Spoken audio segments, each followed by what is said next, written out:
The balance sheet of Girish Limited as on 31st/3/2019 was as follows. Okay, balance sheet ಮೇಲೆ ಏನಪ್ಪ ನಾ redemption of preference ಶೇರ್ಸನ್ನು journal ಎಂಟ್ರೀಸನ್ನು pass ಮಾಡಬೇಕು. ಮತ್ತೇನಪ್ಪ ಹೊಳೆ ಮಿನಿಮೆಂಟ್ ಬ್ಯಾಲೆನ್ಸ್ ಶೀಟ್ಸನ್ನು ನಾವು ಪ್ರಿಪೇರ್ ಮಾಡ್ಕೋಬೇಕು. ಹೊಳೆ ಬ್ಯಾಲೆನ್ಸ್ ಶೀಟನ್ನು ನಾವು ಜನರೇಟ್ ಮಾಡ್ಕೋಬೇಕು. ಓಕೆ, ಇಲ್ಲಿ ಬ್ಯಾಲೆನ್ಸ್ ಶೀಟ್ ಅದ. ಬ್ಯಾಲೆನ್ಸ್ ಶೀಟ್ನಲ್ಲಿ equity and liabilities, share capital, shareholders fund, share capital rupees ಎಷ್ಟು ಅಂದ್ರೆ 1,40,000 ಅದ. ರಿಸರ್ವ್ ಆ್ಯಂಡ್ ಸರ್ಪ್ಲಸ್ 55,000 ಅದ. Total 1,95,000. Current liabilities, trade payables with 30,000. Okay, ಇಷ್ಟು ಟೋಟಲ್ ಏನಪ್ಪ ಫಸ್ಟ್ ಹೆಡ್ ಏನದ 2,25,000 ಅದ. ನೆಕ್ಸ್ಟ್ ಸೆಕೆಂಡ್ ಹೆಡ್ ಏನಪ್ಪ non current assets, fixed asset, tangible asset 1,42,200 ಅದ. Current asset, inventories 20,000. Trade receivables 15,000. Current investment 30,000. Cash and cash equivalents 18,000. Total 83,000. Total ಏನು balance sheet 2,25,000.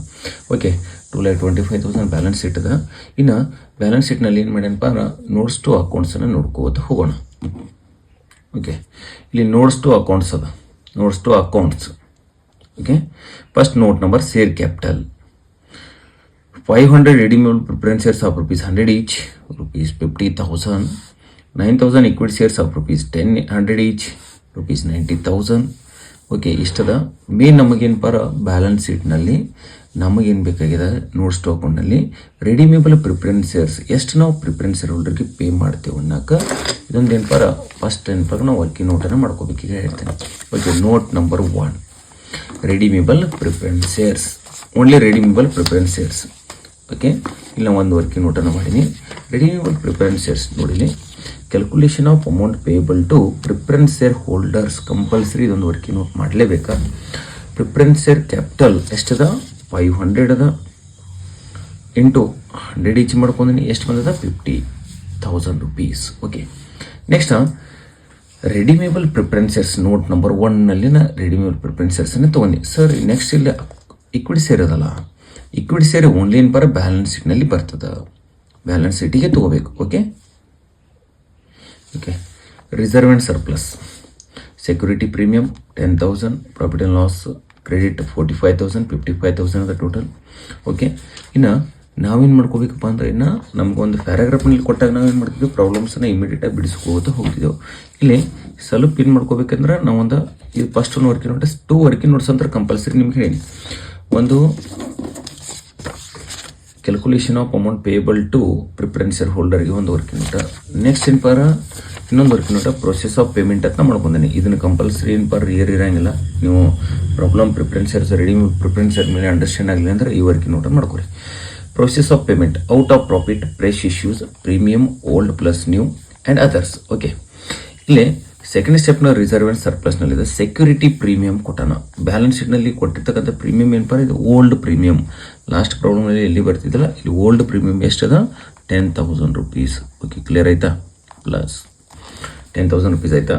Next profit and loss credit, ಯಾವಾಗಲೂ ಏನಪ್ಪ out of profit ಅಂದ್ರೇನ profit and loss ಅಕೌಂಟ್ನಲ್ಲಿ ತಗೋರಿ. Profit and loss ಎಷ್ಟದ 45,000. Okay, clear ಆಯ್ತಾ? ಈಗ ನಮಗೇನಾಯ್ತಾ ಸೆಕೆಂಡ್ ಹೆಡ್ ಕಂಪ್ಲೀಟ್ ಆಯ್ತಾ, reserve and surplus. Okay, next ಏನು ಥರ್ಡ್ ಹೆಡ್ ಯಾವುದಪ್ಪ ಅಂದ್ರೆ ಟ್ರೇಡ್ ಪೇಯಬಲ್ ಅದ. ಇದು ಯಾವುದು ಅಡ್ಜಸ್ಟ್ಮೆಂಟ್ ಬರೋಂಗಿಲ್ಲ, ಡೈರೆಕ್ಟಾಗಿ ಬ್ಯಾಲೆನ್ಸ್ ಶೀಟಿಗೆ 30,000 ತಗೋರಿ.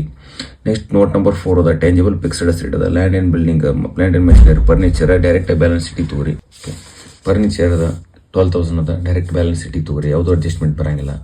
ನೆಕ್ಸ್ಟ್ ಏನಪ್ಪ 1,42,000 rupees ಅದ. Next note number 5 inventories, stock 20,000 ಅದ. Note number 7 current investment 30,000 rupees ಅದ. ಅಡ್ಜಸ್ಟ್ಮೆಂಟ್ ಕೊಟ್ಟರೆ ಅಡ್ಜಸ್ಟ್ಮೆಂಟ್ ಕ್ಲಿಯರ್ ಮಾಡ್ಕೊಂಡು ಏನಪ್ಪ ಬ್ಯಾಲೆನ್ಸ್ ಶೀಟಿಗೆ ತಗೋರಿ. ಇಲ್ಲ ಅಂದ್ರೆ ಏನಪ್ಪ ಅಡ್ಜಸ್ಟ್ಮೆಂಟ್ ಇತ್ತಂದ್ರೆ ಬ್ಯಾಲೆನ್ಸ್ ಶೀಟಿಗೆ ಇನ್ವೆಸ್ಟ್ಮೆಂಟ್ ಬರೋಂಗಿಲ್ಲ. Okay, next note number 8 cash and cash equivalents, bank balance 18,000 rupees ಅದ. ಇದಕ್ಕೊಂದು ವರ್ಕಿಂಗ್ ನೋಟ್ ಬರ್ತದೆ. ಬ್ಯಾಂಕ್ ಬ್ಯಾಲೆನ್ಸ್ನಲ್ಲಿ ಕ್ಯಾಶ್ ಎಷ್ಟು ನಾವು ತೊಗೋಬೇಕು ಅನ್ನೋದು ಅದೊಂದು ಕ್ಯಾಶ್ ನಿಮ್ಗೆ ಹೇಳ್ತೀನಿ. ಓಕೆ, ಕ್ಲಿಯರ್ ಆಯ್ತಾ? ಈಗ ನೋಡಿರಿ ನಮ್ಮ ಕಡೆ ಪ್ರೊಸೆಸ್ ಆಫ್ ಪೇಮೆಂಟ್ ನಿಮಗೆ ವರ್ಕಿಂಗ್ ನೋಟ್ ಹೇಳಿ. ಇದು ನಮಗೆ ಭಾಳ ನೆಸೆಸಿಟಿ ಇರೋದೇನು process of payment working note. Okay, ನೋಡಿ ಇಲ್ಲಿ ಪ್ರಾಫಿಟ್ ಆ್ಯಂಡ್ ಲಾಸ್ ಅಕೌಂಟಲ್ಲಿ ನಾವು ಏನು ಮಾಡಿ ಔಟ್ ಆಫ್ ಪ್ರಾಫಿಟ್ ತೊಗೊಂಡಿನಿ, ಓಲ್ಡ್ ಪ್ರೀಮಿಯಮ್ ತೊಗೊಂಡಿನಿ. ನೆಕ್ಸ್ಟ್ ಇನ್ನೇನಾದರೂ ಫ್ರೆಶ್ ಇಶ್ಯೂಡ್ ಶೇರ್ಸನ್ನು ಕೊಟ್ಟನ ನೋಡ್ಕೊರಿ. ಇಲ್ಲಿ ಕೊಟ್ಟೇ ಇರ್ತಾನೆ ಆ ಪ್ರಾಬ್ಲಮ್ಸ್ನಲ್ಲಿ ಕೊಡಲೇಬೇಕು. ಒಂದು ಪ್ರಾಬ್ಲಮ್ದಲ್ಲಿ ಕೊಡ್ತಾನ, ಕೊಡೋಂಗಿಲ್ಲ, ಕೊಟ್ಟರೆ ತಗೋರಿ. ನೋಡಿರಿ, the company decide to redeem its a preference shares at a premium of 5%. Preference share ಹೋಲ್ಡರ್ಗೆ ಎಷ್ಟು ಮಾಡ್ಯಾನಪ್ಪ ಅಂದ್ರವ ಇಲ್ಲಿ ನೋಡಿ, calculation of amount payable to preference share holders ಎಷ್ಟದ? Preference share capital 500 into 100 is 50,000 ಇತ್ತು. ಆ್ಯಡ್ 5% ಪ್ರೀಮಿಯಮ್ 50,000 ಮೇಲೆ ನಾನು ಏನು ಮಾಡ್ಕೊಂಡೇನಪ್ಪ ಅಂದ್ರೆ 5% ಪ್ರೀಮಿಯಮ್ ತಗೊಂಡಿನಿ. ಎಷ್ಟು ಬರ್ತದೆ? 2,500. ಟೋಟಲ್ 52,500 ಯಾರಿಗೆ ನಾವು ಪೇ ಮಾಡ್ಬೇಕು? ಪ್ರಿಫರೆನ್ಸ್ ಶೇರ್ ಹೋಲ್ಡರ್ಗೆ 52,500 ಮಾಡ್ಕೋಬೇಕು. ಓಕೆ, ಕ್ಲಿಯರ್ ಆಯ್ತಾ? ಇದು first adjustment. For this purpose company issued, ಇದು ವರ್ಡ್ ಭಾಳ important, issued 1,000 equity shares of ₹10 each. ಎಷ್ಟು ಮಾಡ್ಯಾನ ಪಾರ? ಈಕ್ವಿಟಿ ಶೇರ್ಸನ್ನು 1,000 ಅದಾವ ಇಂಟು 10 ಈಚ್ ಮಾಡ್ಕೊಂಡನ. ಎಷ್ಟು ಬರ್ತದೆ ನೋಡಿರಿ? ಇಶ್ಯೂಡ ₹10,000 ಬರ್ತದೆ. Okay, press issued at 12 for share ಅದ. ಇಲ್ಲಿ ಏನು ಮಾಡ್ಯಾನಪ್ಪ ಅಂದ್ರೆ ಪ್ರೀಮಿಯಮ್ ಡೈರೆಕ್ಟಾಗಿ ಕೊಟ್ಟಿಲ್ಲ. ಎಷ್ಟು ಕೊಟ್ಟನಪ್ಪ ಅಂದ್ರೆ ನಿಮ್ಗೆ ₹10 ಅದ, ಅದನ್ನ ಏನು ಮಾಡ್ಯಾನ? 12 ಮಾಡ್ಯಾನ. ಅದನ್ನು ಡಿಡಕ್ಟ್ ಮಾಡಿ ₹2 ಏನು ಉಳಿಯತ್ತಲ್ಲ ಅದನ್ನು ಪ್ರೀಮಿಯಮ್ ಅಂತ ತಗೋರಿ. ಪ್ರೀಮಿಯಮ್ 1,000 ಇಂಟು 2 ಮಾಡ್ಕೊರಿ. ಎಷ್ಟು ಬರ್ತದೆ? ₹2,000. ಓಕೆ, ನಮ್ಮ ಕಡೆ ಟೋಟಲ್ ಎಷ್ಟು ಆಯ್ತು ಈಗ? ಓಲ್ಡ್ ಪ್ರೀಮಿಯಮ್ 10,000 ಆಯ್ತಾ? ನ್ಯೂ ಪ್ರೀಮಿಯಮ್ ಎಷ್ಟು ಕೊಟ್ಟಿದೆ? ಈಕ್ವಿಟಿ ಶೇರ್ ಮೇಲೆ ನ್ಯೂ ಪ್ರೀಮಿಯಮ್ ಇತ್ತು 2,000. ಟೋಟಲ್ ಆಗೇನು ಪರ ನಮ್ಮ ಕಡೆ ಪ್ರೀಮಿಯಮ್ ಎಷ್ಟದ? ₹12,000 ಅದ. ಓಕೆ, ನೆಕ್ಸ್ಟ್ ಹಾಗೆ ಬರ್ರಿ. ಇನ್ವೆಸ್ಟ್ಮೆಂಟ್ ಸೋಲ್ಡ್ ಏನು ಮಾಡ್ಯಾನ? ₹28,000 ಸೋಲ್ಡ್ ಮಾಡ್ಯಾನ. ಇನ್ವೆಸ್ಟ್ಮೆಂಟ್ ಎಷ್ಟಪ್ಪ ಅಂದ್ರೆ 28,000. ಓಕೆ, ಕ್ಲಿಯರ್ ಆಯ್ತಾ? 28,000 ಇನ್ವೆಸ್ಟ್ಮೆಂಟ್ ಸೋಲ್ಡ್. ಇಷ್ಟ ಆಯ್ತಾ? ಇಷ್ಟು ನಿಮಗೇನು ಪರ ಪ್ರಾಬ್ಲಮ್ಸ್ ಇಷ್ಟದ.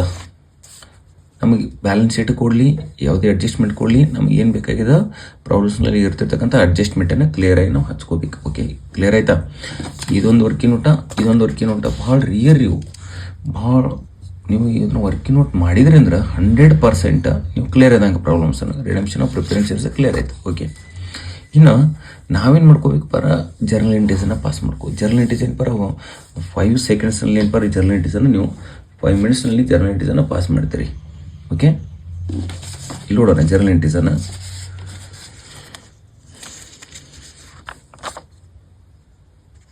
ಇನ್ನೊಂದು ಅಡ್ಜಸ್ಟ್ಮೆಂಟ್ ಏನು ಪರ? ಇನ್ನೊಂದು ಇಲ್ಲಿ ಕ್ಯಾಶ್ ಎಷ್ಟು ಹೋದದ? ಕ್ಯಾಶ್ ಬ್ಯಾಂಕ್ ಬ್ಯಾಲೆನ್ಸ್ನಲ್ಲಿ ಕ್ಯಾಶ್ ಒಂದದ. ಬ್ಯಾಂಕ್ ಬ್ಯಾಲೆನ್ಸ್ ಕ್ಯಾಶ್ ಎಷ್ಟದಪ್ಪ ಅಂದರೆ ₹18,000. ₹18,000 ಕ್ಯಾಶ್ ಅದ. ಓಕೆ, ಇಷ್ಟಾದ್ರೆ ನಮಗೆ ಟೋಟಲಿಗೆ ಏನು ಪರ ಕ್ಯಾಶ್ ಎಷ್ಟು ನಮಗಿತ್ತು. ಇನ್ನು ನೆಕ್ಸ್ಟ್ ಏನು ಪರ ಜರ್ನಲ್ ಎಂಟ್ರೀಸನ್ನು ನೋಡೋಣ. ಓಕೆ, ನಿಮ್ಮ ಜರ್ನಲ್ ಎಂಟ್ರೀಸನ್ನು ನೋಡಿಲಿ. ಫಸ್ಟ್ ಜರ್ನಲ್ ಎಂಟ್ರೀಸ್ ಫಸ್ಟ್ ಸ್ಟೆಪ್ನಲ್ಲಿ ಏನದ? ಫ್ರೆಶ್ ಇಶ್ಯೂಡ್ ಶೇರ್ಸನ್ನು ಇದ್ರೆ ತಗೋರಿ. ಫ್ರೆಶ್ ಇಶ್ಯೂಡ್ ಶೇರ್ಸ್ನಲ್ಲಿ ಇಲ್ಲದ. ಫ್ರೆಶ್ ಇಶ್ಯೂಡ್ ಶೇರ್ಸನ್ನು ಎಷ್ಟು ಇಶ್ಯೂ ಮಾಡ್ಕೊಂಡಪ್ಪ? ಹೊಸ ಶೇರ್ಸನ್ನು bank account debit to equity share capital account 10,000 shares ಅನ್ನೋದಾವ. ₹10,000 ತಗೋರಿ. ಅದ್ರ ಮೇಲೆ ಏನಾದರೂ ಪ್ರೀಮಿಯಮ್ ಐತೆ ನೋಡಿರಿ. ಪ್ರೀಮಿಯಮ್ ನೀವು ಪ್ರೀಮಿಯಮ್ ಇಶ್ಯೂಡ್ ಮಾಡ್ಕೊಂಡ 2,000. ಓಕೆ, ಇದು ₹2, ಇದು ₹10. 1,000 ಇಂಟು 10 ಮಾಡ್ಕೊಂದಿನಿ, 1,000 ಇಂಟು 2 ಮಾಡ್ಕೊಂದಿನಿ. ಟೋಟಲ್ ಏನು ಪರ ಬ್ಯಾಂಕ್ ಅಕೌಂಟ್ ಫ್ರೆಶ್ ಇಶ್ಯೂಡ್ ಏನು ಪರ 12,000 ಶೇರ್ಸನ್ನು ಆಯಿತು. ಓಕೆ, ಇದು first journal entry. Fresh issued ಮೇಲೆ 1 ಜರ್ನಲ್ ಎಂಟ್ರೀಸನ್ನು ಕಂಪ್ಲೀಟನ್ನು ಆಯಿತು. ಓಕೆ, ನೆಕ್ಸ್ಟ್ ಫಸ್ಟ್ ಸ್ಟೆಪ್ನಲ್ಲಿ ನಮಗೇನಾದರೂ ಪಾರ್ಟ್ಲಿ ಪೇಡ್ ಅಪ್ ಇಲ್ಲ, ಇನ್ವೆಸ್ಟ್ಮೆಂಟ್ ಸೋಲ್ಡ್ ಅದ, ಇನಿ ಅಸೆಟ್ಸನ್ನು ಸೋಲ್ಡ್ ಇತ್ತಂದ್ರೆ ಕಂಪಲ್ಸರಿ 1 ಜರ್ನಲ್ ಎಂಟ್ರೀಸನ್ನು ಪಾಸ್ ಮಾಡ್ಕೋಬೇಕು ನಾವು. ಓಕೆ, ಭಾಳ ಕ್ಲಿಯರಾಗಿ ಅಂಡರ್ಸ್ಟ್ಯಾಂಡ್ ಮಾಡ್ಕೊರಿ. ನೋಡಿರಿ, bank account debit, profit and loss account debit to investment sold. Okay, ನಮ್ಮದ ಪ್ರಾಬ್ಲಮ್ನಲ್ಲಿ ಇರ್ತಿರ್ತಕ್ಕಂಥ ಬ್ಯಾಲೆನ್ಸ್ ಶೀಟ್ನಲ್ಲಿ ಎಷ್ಟು ಪ್ರೀಮಿಯಮ್ ಅದಪ್ಪ ಅಂದ್ರೆ, ಎಷ್ಟು ಇನ್ವೆಸ್ಟ್ಮೆಂಟ್ ಐತಪ್ಪ ಅಂದ್ರೆ ₹30,000 ಇನ್ವೆಸ್ಟ್ಮೆಂಟ್ ಅದ. ₹30,000. ನಾವು ಎಷ್ಟಕ್ಕೆ ಸೇಲ್ ಮಾಡ್ಯವಪ್ಪ ಅಂದ್ರೆ ಇನ್ವೆಸ್ಟ್ಮೆಂಟನ್ನು ₹28,000 ಸೇಲ್ ಮಾಡ್ಯವು. ₹28,000 ಸೇಲ್ ಮಾಡ್ಯವು. ಇನ್ನು ₹2,000 ನಮಗೇನದಪ್ಪ ಅಂದ್ರೆ ಅದನ್ನ ಅಮೌಂಟನ್ನು ಯೂಸ್ ಮಾಡ್ಕೋಬೇಕಲ್ಲ. ಆ ಟೈಮ್ದಲ್ಲಿ ನಮಗೇನು ಮಾಡ್ಕೋಬೇಕು? ಯಾವಾಗಲೂ ನೀವು ಯಾವುದರ ಅಮೌಂಟನ್ನು ಯೂಸ್ ಮಾಡ್ಕೋಬೇಕಂದ್ರೆ ಪ್ರಾಫಿಟ್ ಆ್ಯಂಡ್ ಲಾಸ್ ಅಕೌಂಟಲ್ಲಿ ಅಮೌಂಟನ್ನು ಯೂಸ್ ಮಾಡ್ಕೊರಿ. 45,000 ಅದ ಇಲ್ಲಿ. ಇದರಾಗಿಂದ ಏನು ಪರ ₹2,000 ನಾ ಯೂಸ್ ಮಾಡ್ಕೊನಿ. ಓಕೆ, ನನಗೇನೇ ಎಷ್ಟು ಉಳಿತಪ್ಪ ಅಂದ್ರೆ ಇಲ್ಲಿ ಅಮೌಂಟ ₹43,000 ಅಮೌಂಟನ್ನು ಉಳಿತು ಪ್ರಾಫಿಟ್ ಆ್ಯಂಡ್ ಲಾಸ್ ಅಕೌಂಟ್ಗೆ. ಯಾಕಪ್ಪ ಅಂದ್ರೆ ಇನ್ವೆಸ್ಟ್ಮೆಂಟ್ ಸೋಲ್ಡ್ ಏನಿದೆ 28,000 ಮಾಡೀನಿ. ಇನ್ನು ರಿಮೈನಿಂಗ್ ಏನು ಮಾಡ್ಕೋತ ನಾನು ₹2,000 ಅವ್ರಿಗೇನು ಪರ ಇನ್ವೆಸ್ಟ್ಮೆಂಟ್ ಸೋಲ್ಡ್ ಮಾಡಿದ್ದು ಪೇ ಮಾಡಿದ್ವಿ ಅಷ್ಟು. ಕ್ಲಿಯರ್ ಆಯ್ತಾ? ತರ್ಟಿದ ಇನ್ವೆಸ್ಟ್ಮೆಂಟ್ ಸೋಲ್ಡ್. ಇನ್ನು ಪ್ರೀಮಿಯಮ್ ಸೆಕೆಂಡ್ ಸ್ಟೆಪ್ ಏನು ಪರ? ಪ್ರೀಮಿಯಮ್ ಮೇಲಿದೆ. Security premium account debit to premium on redemption account. Premium on redemption account. Okay, security premium ಎಷ್ಟದ ನೋಡಿರಿ. ಸೆಕ್ಯೂರಿಟಿ ಪ್ರೀಮಿಯಮ್ ನಾವು ಪೇ ಮಾಡಬೇಕಾಗಿರ್ತಕ್ಕಂಥ ಪ್ರಿಫರೆನ್ಸ್ ಪ್ರೀಮಿಯಮ್ ಎಷ್ಟು? 2,500. 2,500 ಪ್ರೀಮಿಯಮನ್ನು ಪೇ ಮಾಡಿರಿ. 2,500. ಓಕೆ, ಈ ಪ್ರೀಮಿಯಮ್ ನಮ್ಮ ಕಡೆ ಅಮೌಂಟ್ ಪೇ ಮಾಡಿದ್ರಿಪ್ಪ. ಪ್ರೀಮಿಯಮ್ ಅವೈಲೇಬಲ್ ಅದ. ಟೋಟಲಾಗಿ ಪ್ರೀಮಿಯಮ್ನಲ್ಲಿ ಎಷ್ಟದ? ₹12,000 ಅದ. 2000 rupees ಪೇ ಮಾಡಿದ್ರಿ. ಎಷ್ಟು ಉಳಿತಾರೆ ರಿಮೈನಿಂಗ್ 9500. ಈ ಅಮೌಂಟನ್ನು ಯಾವಾಗಲೂ ಇಲ್ಲಿ ಆ್ಯಡ್ ಆಗಂಗಿಲ್ಲ, ಇಷ್ಟೇ ಉಳಿದು ಬಿಡ್ತದೆ ಅಮೌಂಟನ್ನು. ಓಕೆ, ಕ್ಲಿಯರ್ ಆಯ್ತಾ? 9500. ನೆಕ್ಸ್ಟ್ ಇನ್ನು ಥರ್ಡ್ ಸ್ಟೆಪ್ಪಿಗೆ ಹೋಗೋಣ. CRR, capital redemption reserve. Okay, CRR ಬಿಡಿಸ್ಬೇಕಾದ್ರೆ ನೋಡ್ರಿ, ಇಲ್ಲಿ amount payable to preference share holder. Preference share ಕ್ಯಾಪಿಟಲ್ಗೆ ಎಷ್ಟು ಪೇ ಮಾಡಬೇಕಾ? 50,000. ಪ್ರೀಮಿಯಂ ಎಷ್ಟು? ಟೋಟಲ್ 52,500. ಆಲ್ರೆಡಿ 2,500 ಪ್ರೀಮಿಯಂ ಪೇ ಮಾಡಿರಿ. ಓಕೆ, ಪ್ರೀಮಿಯಂ ಪೇ ಮಾಡಿರಿ. ಇನ್ನು ರಿಮೈನಿಂಗ್ ಎಷ್ಟು ಅದ? 50,000 ಅದ. 50,000 ರುಪೀಸನ್ನು ನೀವು ಪೇ ಮಾಡಬೇಕು. 50,000 ಪೇ ಮಾಡ್ಬೇಕಂದ್ರೆ ನಿನ್ನ ಕಡೆ ಏನಪ್ಪ ಫಸ್ಟ್ ಅಮೌಂಟನ್ನು ಚೆಕ್ ಮಾಡ್ಕೊ. 43,000 ಇಲ್ಲದಾವೆ ಅಂದರೆ ಡೈರೆಕ್ಟಾಗಿ ಏನಪ್ಪ ನೀವು 50,000 ಪೇ ಮಾಡಕ್ಕೆ ಬರೋಂಗಿಲ್ಲ. ಆ ಟೈಮ್ದಲ್ಲಿ ನೀ ಏನು ಮಾಡ್ಕೋಬೇಕಂದ್ರೆ ನಿನ್ನ ಕಡೆ ಇರ್ತಿರ್ತಕ್ಕಂಥ ಫ್ರೆಶ್ ಇಶ್ಯೂ ಸೇರ್ಸ್ನಲ್ಲಿ ಇಲ್ಲದ ನೋಡು, 50,000 ಮೈನಸ್ 10,000 ಮಾಡ್ಕೊ. ಎಷ್ಟು ಉಳಿತದ? 40,000 ರುಪೀಸ್ ಉಳಿತದ. 40,000 ಏನು ಮಾಡ್ಕೊ? CRRಗೆ ಟ್ರಾನ್ಸ್ಫರ್ ಮಾಡ್ಕೊ. 40,000 ಯಾಕಪ್ಪ ಅಂದ್ರೆ ನಿನ್ನ ಕಡೆ ಇರ್ತಿರ್ತಕ್ಕಂಥ ಅಮೌಂಟ್ ಎಷ್ಟು? 50,000 ಅದ. 10,000 ರುಪೀಸ್ ಯಾಕೆ ಫ್ರೆಶ್ ಶೇರ್ಸ್ನಲ್ಲಿ ಇಶ್ಯೂಡ್ ಮಾಡ್ಕೊಂಡಿ ಅಂದ್ರೆ, ಬಟ್ ಇಲ್ಲಿ ನೋಡು 43,000 ಆಲ್ರೆಡಿ 2,000 ಇನ್ವೆಸ್ಟ್ಮೆಂಟಿಗೆ ಯೂಸ್ ಮಾಡ್ಕೊಂಡು ಅಮೌಂಟ್ 43 ಅಷ್ಟೇ ಅದ. ಇನ್ ಕೇಸ್ ಫುಲ್ ಅಮೌಂಟ್ ಇರಲಿಲ್ಲ ಅಂದ್ರೆ ಇದ್ರಾಗಿಂದ ಅಮೌಂಟನ್ನು ಯೂಸ್ ಮಾಡ್ಕೊಂಡಾದ್ಮೇಲೆ ರಿಮೈನಿಂಗ್ ಎಷ್ಟು ಉಳಿತಲ್ಲ ಇದ್ರಾಗಿಂದ ಯೂಸ್ ಮಾಡ್ಕೋಬಹುದು. ಓಕೆ, CRR ಆಯ್ತು. ಲಾಸ್ಟ್ ಸ್ಟೆಪ್ ಕಾಮನ್ಗೆ ಏನಪ್ಪಾರ 2 ಜರ್ನಲಿಟೀಸನ್ನು ಬರ್ತಾವ. 2 ಜರ್ನಲಿಟೀಸನ್ನು ಏನಪ್ಪಾರ ನಮ್ಮ calculation of amount payable to preference share holders. ಇದ್ರ ಮೇಲೆ 2 ಜರ್ನಲಿಟೀಸನ್ನು ಈ ವರ್ಕಿಂಗ್ ನೋಟ್ ಮೇಲೆ, ಒಂದು preference share capital account debit, ಒಂದು premium amount redemption of preference shares. Okay, ಎಷ್ಟದ? 50,000, 2,500, ಟೋಟಲ್ 52,500. ಓಕೆ, ನೆಕ್ಸ್ಟ್ ಏನಪ್ಪ ಇದು ಪ್ರಿಫರೆನ್ಸ್ ಶೇರ್. ಇದಕ್ಕೆ PSC ಅಂತ ಕರೀತಾನೆ, ಇದಕ್ಕೆ PSH ಅಂತ ಕರೆದಿರ್ತಾನೆ. ಆದರೆ preference share capital preference share holder. Redemption of preference shares process ಏನಪ್ಪ? Repayment to preference share capital to preference share holders. Okay, ಈಗ ರೀಪೇಮೆಂಟ್ ಮಾಡ್ಕೊಳಕ್ಕೆ ಎಷ್ಟಪ್ಪ ಅಂದ್ರೆ 52,500, 52,500 ಇಷ್ಟಾದ್ರೆ ನಿಮ್ಮ ಜರ್ನಲಿಟೀಸನ್ನು ಕಂಪ್ಲೀಟ್ ಅದು. ಇನ್ನು ಬ್ಯಾಲೆನ್ಸ್ ಶೀಟ್ಸನ್ನು ನೋಡೋಣ. ಓಕೆ, ಜರ್ನಲಿಟೀಸನ್ನು ನೀವು ಕಂಪಲ್ಸರಿ ಏನು ಮಾಡ್ಬೇಕಂದ್ರೆ ಪರ್ಫೆಕ್ಟ್ ಆಗಬೇಕಂದ್ರೆ ನಾವು ಒಂದು ಜರ್ನಲಿಟೀಸನ್ನು ಒಂದು ಫಾರ್ಮೆಟ್ಸನ್ನು ನಾನು ಏನು ಮಾಡಿಪ್ಪ ಅಂದ್ರೆ ಒಂದು ಶಾರ್ಟ್ಕಟ್ ಫಾರ್ಮೆಟ್ಸನ್ನು ನಾನು ಜರ್ನಲಿಟೀಸನ್ನು ಬಿಡಿಸೀನಿ. ಆ ಜರ್ನಲಿಟೀಸನ್ನು ಕಂಪಲ್ಸರಿ ಯಾರು ಪರ್ಫೆಕ್ಟ್ ಆಗ್ತಿಲ್ಲ ರಿಡಂಪ್ಷನ್ ಆಫ್ ಪ್ರಿಫರೆನ್ಸಸ್ನ ಈಜಿ ಆಗ್ತದೆ. ಡೈರೆಕ್ಟಾಗಿ ನೀವು ಪ್ರಾಬ್ಲಮ್ಸನ್ನು ಬಿಡಿಸಿನಲ್ಲಿ ಜರ್ನಲಿಟೀಸ್ ನೋಡಕ್ಕೆ ಹೋದ್ರಿ ಅಂದ್ರೆ ಅಂಡರ್ಸ್ಟ್ಯಾಂಡ್ ಆಗಂಗಿಲ್ಲ. ಈಗ ಹೇಳ್ತೀನಿ, ಜರ್ನಲಿಟೀಸ್ ಪ್ರೊಸೆಸ್ ಆಫ್ ಪೇಮೆಂಟ್ ವರ್ಕಿಂಗ್ ನೋಟ ಇವೆರಡು ಭಾಳ ಇಂಪಾರ್ಟೆಂಟ್ ನಿಮಗೆ. ಓಕೆ, ನೆಕ್ಸ್ಟ್ ಬ್ಯಾಲೆನ್ಸ್ ಶೀಟನ್ನು ನೋಡೋಣ. ಬ್ಯಾಲೆನ್ಸ್ ಶೀಟ್ ಸಿಂಪಲ್ ಕಾನ್ಸೆಪ್ಟ್ ಅದ. ನೀವು ಏನು ಮಾಡ್ಕೊರಿ, ಇನ್ನು ಟೈಮ್ ಸಿಗಂಗಿಲ್ಲ balance sheet redemption of preference ಶೇರ್ನ ಜರ್ನಲಿಟಿ ಬಿಡಿಸ್ಬೇಕು. ಬಿಡಿಸಿದಾದ್ಮೇಲೆ ನಾವು ಬ್ಯಾಲೆನ್ಸ್ ಶೀಟ್ ಬಿಡ್ಸಕ್ಕೆ ಹೋಗ್ಬೇಕು, ಮತ್ತೆ ಟೈಮ್ ತೊಗೋತದ. ಆ ಟೈಮ್ದಲ್ಲಿ ಏನು ಬಿಡಪ್ಪ ಇದನ್ನು ಜರ್ನಲಿಟೀಸನ್ನು ಬರ್ತಾ ಇಲ್ಲ ನಮಗೆ, ಬ್ಯಾಲೆನ್ಸ್ ಶೀಟ್ ಹೆಂಗೆ ಹೋಗೋಣ? ಜರ್ನಲಿಟೀಸ್ ಸಿಂಪಲ್ ಕಾನ್ಸೆಪ್ಟ್ನಲ್ಲಿ 5 ಮಿನಿಟ್ಸ್ನಲ್ಲಿ ಜರ್ನಲಿಟೀಸನ್ನು ಬಿಡಿಸ್ರಿ. ಬಿಡಿಸಿದಾದ್ಮೇಲೆ ಬ್ಯಾಲೆನ್ಸ್ ಶೀಟ್ನಲ್ಲಿ ಬಿಡ್ಸಕ್ಕೆ ಹೋದ್ರಿ ಅಂದ್ರೆ ಮೇನ್ ಬ್ಯಾಲೆನ್ಸ್ ಶೀಟ್ನಲ್ಲಿ 2 ಹೆಡ್ ನೋಡ್ಕೊರಿ. ಒಂದು ಶೇರ್ ಕ್ಯಾಪಿಟಲ್, ಒಂದು reserve surplus. Share capital reserve and surplus first ಹೆಡ್ನ್ಯಾಗ, ಇಕ್ವಿಟಿ ಅಂಡ್ ಲಯಬಿಲಿಟೀಸ್ ಹೆಡ್ನ್ಯಾಗ ಶೇರ್ ಕ್ಯಾಪಿಟಲ್, ಒಂದು ರಿಸರ್ವ್ ಅಂಡ್ ಸರ್ಪ್ಲಸ್. ಇಲ್ಲಿ ನಾ ಇಲ್ಲಿ ನೋಡ್ರಿ ಶೇರ್ ಕ್ಯಾಪಿಟಲ್ ತೊಗೊಂಡನೆ. ಶೇರ್ ಕ್ಯಾಪಿಟಲ್ ಇಕ್ವಿಟಿ ಶೇರ್ಸ್ ಎಷ್ಟು ಕೊಟ್ಟಾನ? 9,000 ಕೊಟ್ಟಾನ. ಇಂಟು 10 ಇಂಚ್ ಮಾಡ್ಕೊಂಡು 90,000 ರುಪೀಸ್. ನೀವು ಇಕ್ವಿಟಿ ಶೇರ್ಸನ್ನು ಇಶ್ಯೂಡ್ ಮಾಡ್ಕೊಂಡಿರಲ್ಲ, ಆ ಇಕ್ವಿಟಿ ಶೇರ್ಸನ್ನು ಇದರಲ್ಲಿ ಆ್ಯಡ್ ಮಾಡ್ಕೋಬೇಕು. ಓಲ್ಡ್ ಇಕ್ವಿಟಿ ಶೇರ್ಸ್ನಲ್ಲಿ ನೀವು ಇಕ್ವಿಟಿ ಶೇರ್ಸನ್ನು ಇಶ್ಯೂಡ್ ಮಾಡ್ಕೊಂಡು ಆ್ಯಡ್ ಮಾಡ್ಕೊರಿ. ಟೋಟಲಾಗಿ ಏನಪ್ಪ 1 lakh ಶೇರ್ಸನ್ನು ಆಯಿತು. ಶೇರ್ ಕ್ಯಾಪಿಟಲ್ ಏನು ಮಾಡ್ಕೊಂಡ್ರಿ? 1 lakh ತೊಗೊಂಡ್ರಿ. 1 lakh. Okay, next reserve and surplus. Reserve and surplus ಏನದ? ಪ್ರಾಫಿಟ್ ಆ್ಯಂಡ್ ಲಾಸ್ ಅಕೌಂಟ್ ಎಷ್ಟು ಕೊಟ್ಟಾನ? 45,000 ಅದ. ಆ್ಯಡ್ ಓಲ್ಡ್ ಸೆಕ್ಯೂರಿಟಿ ಪ್ರೀಮಿಯಮ್ ಎಷ್ಟದ? 10,000 ಅದ. ನ್ಯೂ ಸೆಕ್ಯೂರಿಟಿ ಪ್ರೀಮಿಯಮ್ ಎಷ್ಟದ? 2,000 ರುಪೀಸ್ ತೊಗೊಂಡಿನಿ. ಲೆಸ್ ಪ್ರೀಮಿಯಮ್ ಎಷ್ಟು ಪೇ ಮಾಡೀನಪ್ಪ? 2,500 ಮಾಡೀನಿ. Less 2,000 rupees. ಇನ್ವೆಸ್ಟ್ಮೆಂಟ್ ಸೋಲ್ಡ್ ಎಷ್ಟು ಇತ್ತು? 28 ಇತ್ತು. ರಿಮೈನಿಂಗ್ 2,000 ಏನು ಮಾಡ್ಕೊಂಡ್ನಿ? 2,000 ರುಪೀಸ್ ಪ್ರಾಫಿಟ್ ಆ್ಯಂಡ್ ಲಾಸ್ ಅಕೌಂಟಲ್ಲಿ ಯೂಸ್ ಮಾಡ್ಕೊಂಡು. ಹೀಗಾಗಿ ಏನಪ್ಪ 4,500 ಡಿಡಕ್ಟ್ ಮಾಡಿದ್ರೆ 52,500 ಏನಪ್ಪ ಅಂದ್ರೆ ಇದು reserve and surplus head.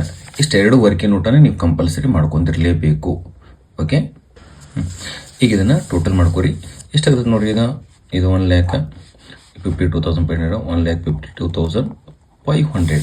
Total ಏನಪ್ಪ ಇದು 1 lakh 82,500. ಓಕೆ, ಇದು ಫಸ್ಟ್ ಹೆಡ್ ಮೇಲ್ಗಡೆ ಮುಗೀತು. ಇನ್ನು ಸೆಕೆಂಡ್ ಒನ್ ಹೆಡ್. ಸೆಕೆಂಡ್ ಒನ್ ಹೆಡ್ನಲ್ಲಿ ನಾನ್ ಕರೆಂಟ್ ಅಸೆಟ್ಸ್ ಅದ, ಫಿಕ್ಸ್ಡ್ ಅಸೆಟ್ಸ್ ಅದ, ಟ್ಯಾಂಜಿಬಲ್ ಅಸೆಟ್ಸ್ ಅದ. 1,42,000 ಮೇಲ್ಗಡೆ ಯಾವ ಅಡ್ಜಸ್ಟ್ಮೆಂಟ್ ಬರಂಗಿಲ್ಲ. ಕರೆಂಟ್ ಅಸೆಟ್ ಎಷ್ಟು ಕೊಟ್ಟಾನ? 20,000 ಕೊಟ್ಟಾನ. ಟ್ರೇಡ್ ರಿಸೀವಬಲ್ಸ್ ಎಷ್ಟು ಕೊಟ್ಟಾನ? 15,000 ಕೊಟ್ಟಾನ. Okay, current investment already use ಮಾಡ್ಕೊಂಡ್ರಿ. ಅಡ್ಜಸ್ಟ್ಮೆಂಟ್ ಕ್ಲಿಯರ್ ಆಗಿದೆ. ಇನ್ವೆಸ್ಟ್ಮೆಂಟ್ ಸೋಲ್ಡ್ ಆಗಿದೆ, ಅದನ್ನು ಬರಂಗಿಲ್ಲ. ನೆಕ್ಸ್ಟ್ ಲಾಸ್ಟ್ ಒನ್ ಏನಪ್ಪ cash and cash equivalents. Cash and cash equivalents. Cash and cash ಇಕ್ವಲೆಂಟ್ಸನ್ನು ಬಿಡಿಸ್ಬೇಕಾದ್ರೆ ಒಂದು ಸಿಂಪಲ್ ಒಂದು ವರ್ಕಿಂಗ್ ನೋಟ್ ಅದ. ಓಕೆ, ಬ್ಯಾಂಕ್ ಬ್ಯಾಲೆನ್ಸ್ನಲ್ಲಿ ನಿಮ್ಮ ಕಡೆ ಇರ್ತಿರೋ ಬ್ಯಾಲೆನ್ಸ್ ಶೀಟ್ನಲ್ಲಿ ಎಷ್ಟದ ನೋಡಿ, 18,000 rupees ಅದ. ಇನ್ವೆಸ್ಟ್ಮೆಂಟ್ ಸೋಲ್ಡ್ ಎಷ್ಟು ಮಾಡಿ 28,000 rupees ಅದ. ನೀವು ಇಕ್ವಿಟಿ ಶೇರ್ಸ್ ಎಷ್ಟು ಇಶ್ಯೂಡ್ ಮಾಡ್ಕೊಂಡಿಪ್ಪ 12,000. ಟೋಟಲ್ ಕ್ಯಾಶ್ ಎಷ್ಟದ ನಿನ್ನ ಕಡೆ 58,000 rupees ಕ್ಯಾಶ್ ಅದ. ಓಕೆ, ಇಲ್ಲೇನು ಮಾಡ್ಕೋ, cash equal to preference share capital ಎಷ್ಟದ 52,500 ನೀ ಪೇ ಮಾಡ್ಬೇಕು ಅವ್ರಿಗೆ. ಇಲ್ಲೈತೆ ನೋಡು 52,500 ಪ್ರಿಫರೆನ್ಸ್ ಶೇರ್ ಹೋಲ್ಡರ್ಗೆ ಎಷ್ಟು 52,500 ಪೇ ಮಾಡ್ಕೋಬೇಕು. 52,500 ತೊಗೊಂಡೇನೆ. ನೆಕ್ಸ್ಟ್ ಅವೈಲೇಬಲ್ ಕ್ಯಾಶ್ ಎಷ್ಟದ ನಿನ್ನ ಕಡೆ 58,000. ಅದ್ರಾಗ ಅದನ್ನು ಡಿಡಕ್ಟ್ ಮಾಡು. ಎಷ್ಟು ಉಳಿತದಪ್ಪ ಅಂದ್ರೆ 5,500 ಉಳಿತದ. ಇದು ಕ್ಯಾಶ್ ಆ್ಯಂಡ್ ಕ್ಯಾಶ್ ಈಕ್ವಲೆಂಟ್ಸ್ ಇತ್ತು. ಇದೊಂದು ವರ್ಕಿಂಗ್. ಓಕೆ, 5,500. ಈಗ ಇದನ್ನು ಟೋಟಲ್ ಮಾಡ್ಕೊ. 20,000 ಪ್ಲಸ್ 15,000 35,000 40,500. ಓಕೆ, ಇದನ್ನು ಟೋಟಲ್ ಮಾಡಿದ್ರೆ 1,82,500. ಓಕೆ, ಬ್ಯಾಲೆನ್ಸ್ ಶೀಟ್ ಬಂದಾಗ ಏನು ಮಾಡ್ಬೇಕಂದ್ರೆ ಫಸ್ಟ್ ರಿಡಮ್ಷನ್ ಪ್ರಿಫರೆನ್ಸಸ್ನಲ್ಲಿ ನಿಮ್ಮ ಬ್ಯಾಲೆನ್ಸ್ ಶೀಟ್ ಪ್ರಾಬ್ಲಮ್ದಲ್ಲಿ ಏನು ಕೊಟ್ಟಲ್ಲ, ಎಲ್ಲ ಬ್ಯಾಲೆನ್ಸ್ ಶೀಟ್ನ ಹಚ್ಕೋರಿ. ಎಲ್ಲ ಬ್ಯಾಲೆನ್ಸ್ ಶೀಟ್ನ ತೊಗೊಂಡು ಹಚ್ಕೊಂಡ್ಬಿಟ್ರಂದ್ರೆ ಇಮಿಡಿಯೇಟಾಗಿ 5 minutesನಲ್ಲಿ ಬ್ಯಾಲೆನ್ಸ್ ಶೀಟ್ ಬರ್ಕೊಂಡಿರ್ತೀರಿ. 2 ಅಡ್ಜಸ್ಟ್ಮೆಂಟ್ ಕ್ಲಿಯರ್ ಮಾಡ್ಕೋರಿ. ಒಂದು ಶೇರ್ ಕ್ಯಾಪಿಟಲ್, ಒಂದು ರಿಸರ್ವ್ ಆ್ಯಂಡ್ ಸರ್ಪ್ಲಸ್, ಒಂದು ಕ್ಯಾಶ್. 3 ಅಡ್ಜಸ್ಟ್ಮೆಂಟ್ ಬಿಡಿಸಿದ್ರೆ ಇಡೀ ಹೋಲ್ ಕಾನ್ಸೆಪ್ಟಿಂದ ರಿಡಮ್ಷನ್ ಆಫ್ ಪ್ರಿಫರೆನ್ಸ್ ಪ್ರಾಬ್ಲಮ್ನ ಕ್ಲಿಯರ್ ಆಗ್ತದೆ. ಓಕೆ, ಸ್ವಲ್ಪ ಪ್ರಾಕ್ಟೀಸ್ ಮಾಡಿರಿ. ನಾನು ಜಸ್ಟ್ ಟ್ರೈ ಮಾಡಿ ಬಿಡಿಸಿನಿ, ಆದರೂ ಏನಪ್ಪ ನೀವು ಸ್ವಲ್ಪ ಪ್ರಾಕ್ಟೀಸ್ ಮಾಡಿರಿ. Okay, thank you.